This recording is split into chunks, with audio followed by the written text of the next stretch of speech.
Let me ask you something. You're sitting at your desk, it's Tuesday afternoon, and your boss just rescheduled your vacation. Again. You've got a 401k that feels like a lottery ticket, a mortgage on a house you barely have time to enjoy, and somewhere in the back of your mind, this voice that keeps whispering, there has to be another way out of this. And maybe you've been watching real estate videos, reading forums, listening to podcasts, and everyone keeps saying, buy rentals, build wealth, retire early. But nobody is sitting down and showing you the actual system, the math, the sequence, the psychology. That's what today is about. I'm Zach, and I've done my research on how to retire in 5 to 10 years with rental properties, and more specifically, the exact system I would use if I were starting today.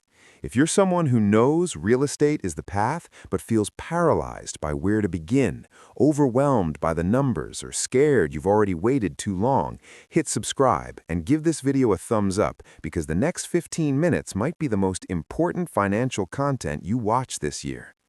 Here's the thing. Most people approach rental property investing completely backwards. They ask the wrong first question. The wrong first question is, what's a good rental property to buy? The right first question, the one that actually determines whether you retire in 5 years or stay stuck for 30, is how much monthly cash flow do I actually need to replace my income? Everything else flows from that number, and almost nobody starts there. So, let's start there.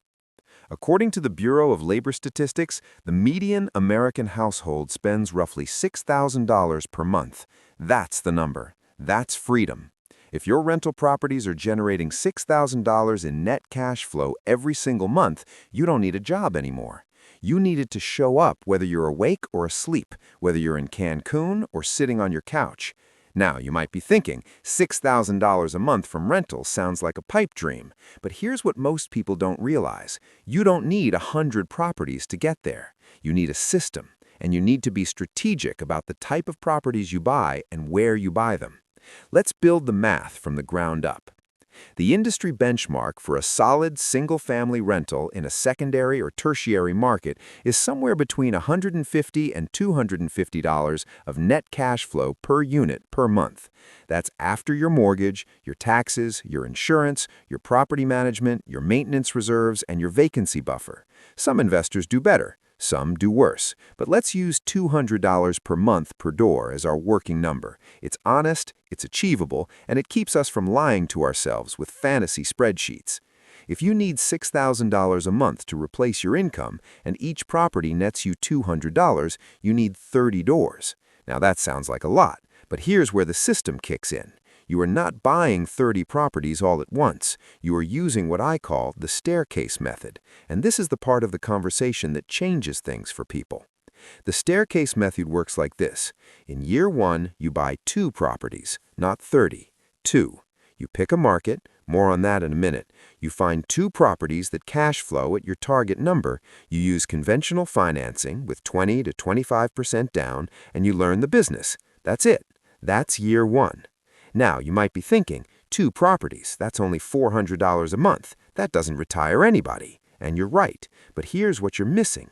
Real estate retirement is not a straight line. It's a staircase. By the time you hit year 2, something interesting has happened. 1, your properties have likely appreciated. CoreLogic data shows that U.S. home prices have appreciated at an average of roughly 4.3% annually over the last 30 years, even accounting for the 2008 crash. 2, your tenants have been paying down your mortgages. 3, and this is the big one, you've built relationships. You know a lender who works with investors. You know a property manager. You know a contractor. That network is worth more than you think. And in year 2, you use a HELOC or a cash-out refinance on one of those first properties to help fund your next acquisition. Or you've simply saved aggressively from your W-2 and you buy 2 more doors. Here's the compounding effect that nobody shows you in a clean spreadsheet. By year 3, you have 6 to 8 doors. You're making somewhere between $1,200 and $1,600 a month in net cash flow. Still not retired, but your properties are appreciating, your loan balances are dropping, and your systems are tightening. You're not managing chaos anymore. You're managing a business. By year 5, if you've stayed consistent and strategic, you're looking at 12 to 16 doors. That's $2,400 to $3,200 a month. You're halfway to the number. And here's where the psychology piece gets really important, because this is the exact moment when most investors quit. This is where it gets interesting.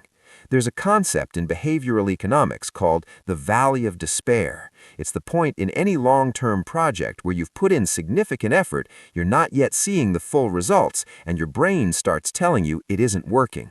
Researchers at Harvard Business School have studied this pattern in entrepreneurs and investors alike.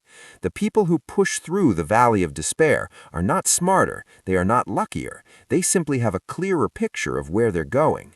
That's why we built the math first. When you're sitting in year 4 wondering if this is worth it, you need to be able to look at a number, not a feeling, and say, I'm on track. Now let's talk about what actually determines whether this system works: market selection. Because here's the thing, you can execute this system perfectly and still fail if you buy in the wrong place. There are 3 things I would look for in a rental market today. First, a price-to-rent ratio below 20. The price-to-rent ratio is simply the median home price divided by the annual rent. In San Francisco, that ratio is above 40, meaning you'd pay 40 years of rent to buy the house. That math doesn't work for cash flow. But in markets like Cleveland, Indianapolis, Kansas City, Memphis, Birmingham, and parts of the Midwest and Southeast, you find ratios between 12 and 18. That's where the cash flow lives. Second, I want population growth. A market with shrinking population is a market with falling rents and rising vacancy. That's a double punch to your income statement. Third, I want a diversified local economy. One industry towns are risky. If that one industry leaves, your investment leaves with it. Now, you might be thinking, Zach, I live in California. I live in New York. Am I just out of luck? Absolutely not. Long-distance investing is not only possible, it's what most serious real estate investors do once they've built their first few properties. The key is building the right team in your target market before you buy. Your team is a local property manager, a real estate attorney, a CPA who understands real estate taxation, and a boots-on-the-ground agent who works with investors, not just home buyers.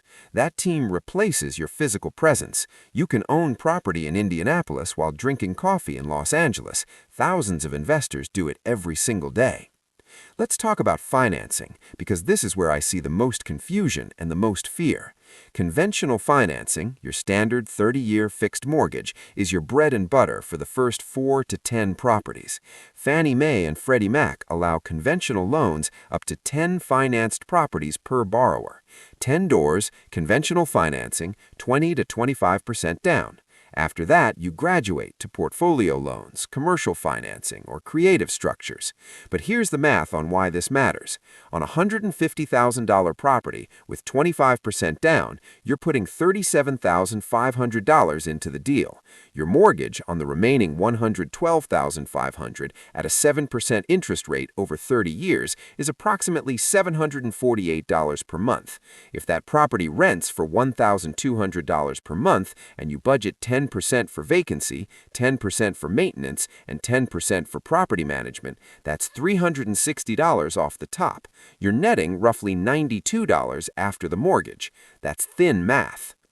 Here's why I told you to target secondary markets. In that same scenario, in a market like Indianapolis or Memphis, a $150,000 property might rent for $1,500 to $1,600 per month instead of $1,200.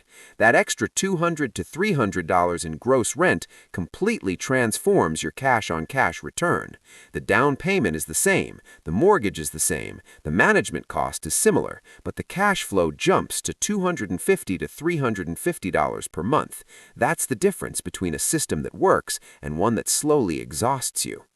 Now, let's address the objection I know you're sitting with.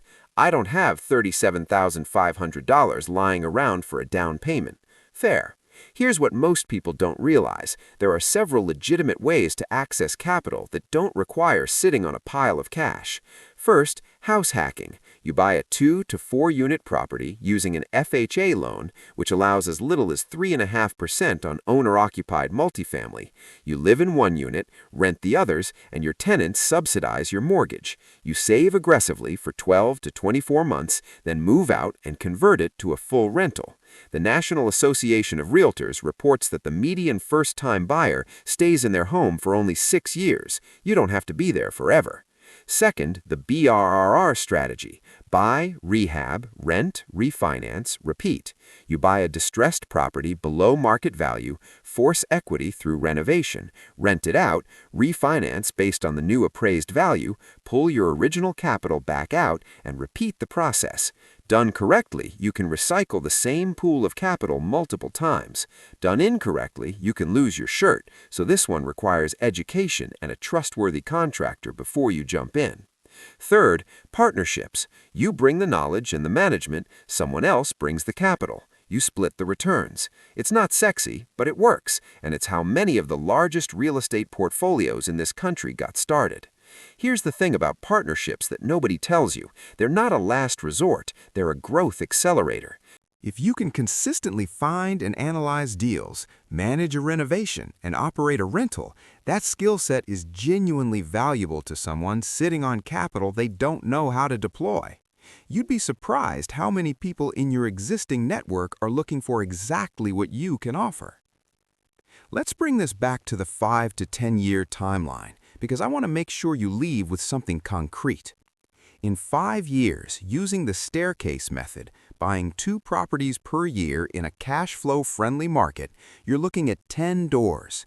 At $200 per door, that's $2,000 per month in net cash flow. You're not fully retired, but you're a third of the way there.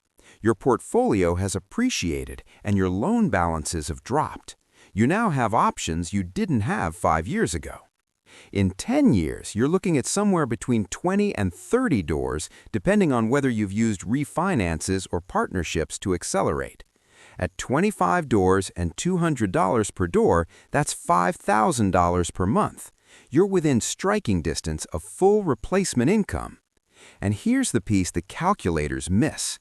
By year 10, some of your earliest properties have appreciated significantly, your rents have increased with inflation, and your mortgage balances are 10 years smaller. The cash flow on your first properties from year 1 is almost certainly higher than $200 per month by year 10, because rents grow and mortgages don't. The Federal Reserve Bank of St. Louis tracks rent inflation over time.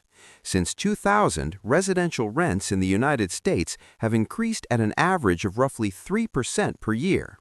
A property renting for $1,200 today rents for approximately $1,600 10 years from now at that rate. Your mortgage payment? Unchanged, fixed, locked. That's the invisible wealth engine that most people overlook when they're scared off by the day-one cash flow numbers. Now I want to spend a moment on the psychological side of this, because the math is the easy part. The hard part is the person you have to become to execute this system. Research from Vanguard on long-term investors consistently shows that behavior, not market returns, is the primary driver of investment outcomes. The investors who win are the ones who don't panic when a tenant moves out in month 3 and the property sits vacant for 6 weeks. They don't sell when a water heater dies and costs them $800. They don't abandon the system because one market got competitive and they had to look at 2 others before finding a deal. They treat temporary setbacks as tuition. They budget for them, they expect them, and when they hit, they don't feel blindsided, they feel prepared.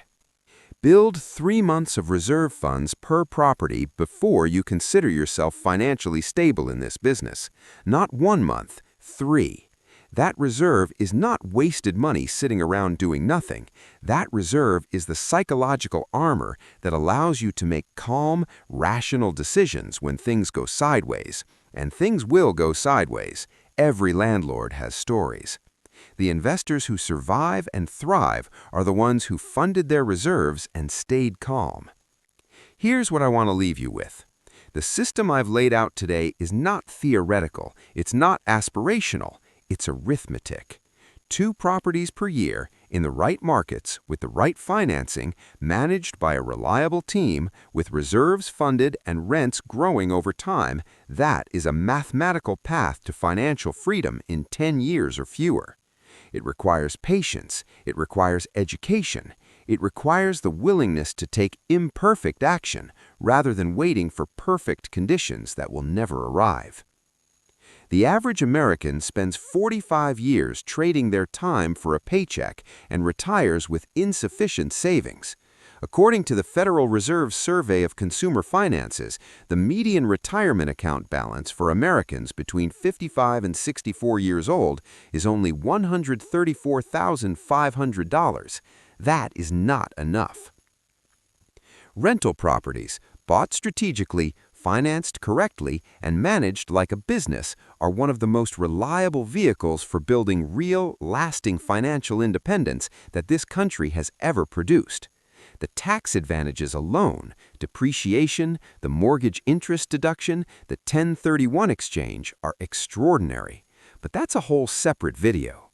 You already know the path. You've known for a while. The question was never whether real estate works.